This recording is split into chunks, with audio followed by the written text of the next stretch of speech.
Estou recebendo aqui Patrícia Rossi mais uma vez para uma boa conversa. Ela que é analista comportamental, vem tratar de um assunto bastante importante, que é a síndrome do trauma religioso e os seus comportamentos. É isso mesmo, Paty? Seja bem-vinda, uma ótima tarde para você. Boa tarde, Léo. Boa tarde a toda a nossa audiência, né, que nos ouve e nos acompanha fielmente. Verdade, Léo. Hoje nós vamos falar sobre a STR, Síndrome do Trauma Religioso e seus comportamentos. Primeiro eu já começo perguntando o que é essa síndrome do trauma religioso que eu nunca ouvi falar, Paty. Nunca ouviu, Léo? Nunca ouvi falar. Então você vai ficar surpreso com essa síndrome. A síndrome do trauma religioso, a STR, é uma condição psicológica que ocorre com indivíduos que passaram por experiências traumáticas dentro do contexto religioso.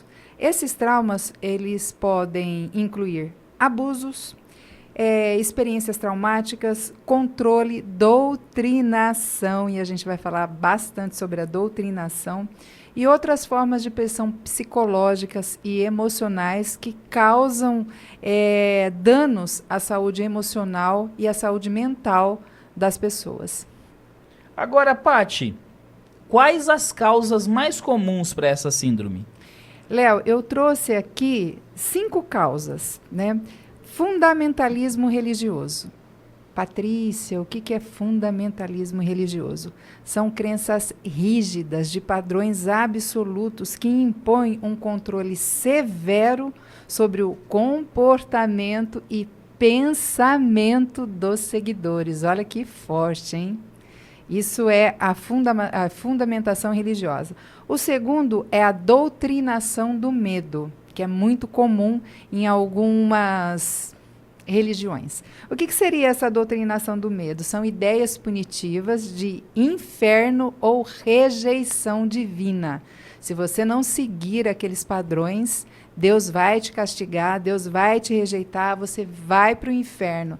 E esse tipo de doutrinação, ela causa na pessoa um sentimento excruciante. Chega a ter um sentimento de morte, a pessoa chega a ter medo de morrer e não ir para o céu e para o inferno. Então, olha como isso é profundo. A exclusão social. E é muito interessante a exclusão social, porque a gente fala muito de exclusão social, mas nesse caso específico ela é muito profunda, porque quando você faz parte de uma denominação religiosa, você vive em função dessa denominação religiosa. Então, os seus amigos são irmãos dessa denominação religiosa. E quando há uma ruptura, eles fazem a exclusão social. Se você mudar de pensamento, se você fizer algum questionamento, se você não agir dentro do que está sendo imposto ali, dentro dessa religião, eles excluem você. Então, essa exclusão religiosa ela é muito profunda. Nós temos também o abuso espiritual, e eu vou falar bastante sobre isso, Léo, principalmente na época que nós estamos vivendo. Nós estamos num período eleitoral, né? Mas que uma coisa tem a ver com a outra, tem tudo a ver. Porque o abuso espiritual, ele nada mais é do que os líderes religiosos que usam o seu poder para manipular, controlar, abusar e coagir os seus seguidores, né? Sobre pena de você não ser abençoado. Então, por que eu usei esse momento que nós estamos vivendo agora, que é um momento político, ainda mais nessa reta final? Porque tem líderes religiosos que têm os seus candidatos favoritos, né, que eles têm um vínculo, seja candidato a prefeito, seja candidato a vereador, no caso, nesse momento que é o que a gente está falando, né, o pleito é para isso, e eles apresentam esses candidatos como sendo a opção única. Então, você tem que votar nesses candidatos que esses líderes religiosos indicam, sob pena de você não ser abençoado, sob pena de você não estar seguindo os padrões religiosos determinados. Então, esse abuso espiritual, ele está cada vez mais latente, ele está cada vez mais comum nos dias de hoje. Então, a gente tem que ficar muito atento em relação a isso. E a culpabilização. Em algumas culturas religiosas, eles incutem a culpa de forma excessiva em seus membros, né? Quando eles não conseguem seguir aqueles padrões religiosos morais instituído. Então, eles trabalham muito a questão da culpabilização também. Então, esses são os sintomas mais comuns, né? Esses 6 sintomas. E essa questão dos sintomas, Paty, como que eles se manifestam, né? Como que a gente consegue observar, talvez em nós mesmos ou nos próximos, né? Como está essa manifestação e como esses sintomas acabam se apresentando na sociedade? Léo, eu trouxe aqui 6 sintomas, mas lembrando que os sintomas, tanto os sintomas da síndrome do trauma religioso, ele é muito similares a outros traumas e a outras síndromes. Mas eu vou pontuar esses 6 sintomas aqui de forma muito clara e de forma muito objetiva para ficar simples para a pessoa fazer o autodiagnóstico. Então, vamos lá. O primeiro, a ansiedade e pânico. Nesse caso, as crises de ansiedade e pânico, ela está atrelada a um medo constante da punição e do julgamento divino. Então, esse medo, né, de ser punido, de ser julgado, de ser excluído da presença de Deus, ele causa uma ansiedade e te causa pânico. Em alguns casos, você chega a ter crises de ansiedade e crises de pânico. O segundo é a depressão. Especificamente, o sentimento de depressão aqui dentro da síndrome do trauma religioso, ela causa um sintoma de desesperança. Então, a pessoa ela começa a não ter esperança mais, especialmente relacionada à perda da fé, né? Ela começa a achar que ela está perdendo a fé, né? E quando ela começa a entender que ela não está mais se enquadrando dentro da comunidade que ela está. O terceiro são problemas com autoestima. E aí, o problema com a autoestima são os sentimentos de inadequação ou fracasso por a pessoa não conseguir atingir aquele padrão religioso que está sendo imposto. Isso causa aí problemas com a autoestima. A culpa e a vergonha. A culpa e a vergonha, nesse caso, são sentimentos profundos por não conseguir seguir os padrões determinados ou por ter pensamentos diferentes daqueles padrões que estão sendo impostos. Então, a pessoa começa a se sentir culpada por pensar daquela forma, ela começa a ter vergonha por pensar diferente, acaba não se manifestando, não falando a forma que ela pensa, por ter medo de ser punida. O quinto, dificuldade em confiar.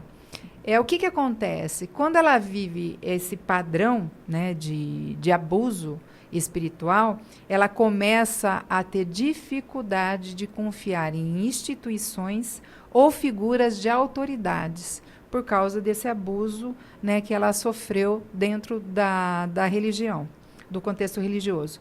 E o sexto é o isolamento social, que eu falei no início, né, que é perder as relações significativas que ela vivia dentro daquela comunidade, ou seja, ela começa a pensar diferente, ela já não está se enquadrando mais, e quando ela resolve mudar de igreja ou procurar uma outra denominação, ou pensar diferente, há uma exclusão, né, da comunidade que ela frequenta, ela passa a não ter mais contato com essas pessoas, isso é muito ruim. Agora, Paty, qual é a importância de reconhecer essa síndrome do trauma religioso, né, que é a STR? Léo, é extremamente importante você ter a consciência que você está vivendo isso, né? Por quê? Porque quando você sabe que você está vivendo, está passando esse problema, você tende a ter coragem de buscar ajuda. Porque o que acontece? É uma síndrome tão forte, é um processo, é um trauma tão profundo que a pessoa ela se identifica com o que está sendo falado, ela sabe que ela está passando por esse processo, que ela está dentro dessa síndrome. E aí o que acontece? Ela tem medo de buscar ajuda. Por quê? Ela tem medo da comunidade que ela está, saber que ela está buscando ajuda, ela tem medo de ser julgada por estar buscando ajuda, ela tem medo de ser excluída por estar buscando ajuda, e mais do que isso, ela tem medo do julgamento, da comunidade ver isso como uma falha de caráter moral. Então, é extremamente importante ela identificar os sintomas e, sim, procurar ajuda de profissional, porque o profissional que vai atendê-la não faz julgamento, não vai julgá-la pelo processo que ela está vivendo, e sim vai ajudá-la no processo de recuperação. E como tratar essa síndrome? Léo, eu trouxe aqui 4 passos que eu acho extremamente importante para a gente trabalhar e tratar a síndrome do trauma religioso. Vamos começar com o primeiro passo que a gente chama de TCC, que é a terapia cognitiva comportamental. O TCC ele vai ajudar a gente a identificar os padrões, né, os comportamentos e padrões e os quadros de ansiedade que essa síndrome traz, para a gente poder começar a desenvolver um trabalho sobre isso. O segundo passo é a terapia de exposição, que nada mais é que lidar com os medos e ansiedades que estão enraigados ali de forma bem profunda. O terceiro passo é a terapia em grupo. A terapia em grupo, especificamente, nesse caso, ela contribui muito, porque a pessoa consegue entender que ela não está sozinha nesse processo, que ela não é a única a passar por esse processo, né? Que ela não é a única a desenvolver essa síndrome. Então, quando ela fala dos problemas dela em grupo e descobre que tem mais pessoas vivendo a mesma situação, ela consegue se abrir mais para o processo e conseguir uma cura mais rápido. E em quarto lugar, que eu creio que é um passo extremamente importante, é o processo de reconstrução da identidade, porque normalmente a pessoa que passa por esse processo, por esse trauma, por essa síndrome, ela está ali há tanto tempo que ela tem cargo de liderança, ela é líder, ela está muito enraizada dentro do processo. E dentro desse processo, ela construiu a identidade dela. Então, a gente vai fazer a reconstrução da sua nova identidade, né? Para ela se descobrir o sentido e um propósito fora do sistema religioso que causou esse trauma a ela. E tem alguma dica de filme para esse tema, né, que aborde essa situação? Léo, tem. É muito interessante porque todas as vezes que a gente vai falar de algo que está ligado à religião ou à fé, quando você vai falar de filmes, você vai bater em filmes de terror, o que eu não indico para ninguém. Como eu já falei nas outras vezes, filme de terror, ele abre portais dentro da sua casa que se você soubesse os portais que ele abre, né, no mundo espiritual, você não faria isso. Mas tem um filme muito bacana que chama A Filha de Deus, que é de 2016, ou então A Apostasia. Ele é um drama britânico que vai relatar a vida, né, de uma família que vive dentro de normas muito rígidas de um sistema religioso. E esse filme ele vai abordar o que causa, os traumas que pode causar na vida de uma pessoa quando a culpa é entrelaçada com a fé, com o controle e os danos psicológicos e emocionais que isso causa. Principalmente, Léo, quando há situações onde alguém é excomungado, rejeitado pela comunidade religiosa. E o processo de ser excomungado, ele é um processo de exclusão. E quando a gente fala de exclusão dentro de algum sistema, ele é algo muito forte, precisa ser visto e precisa ser tratado.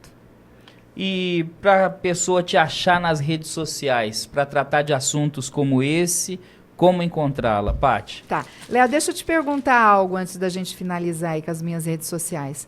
Léo, você já conhecia esse tema? Não. Como que foi para você ouvir esses relatos?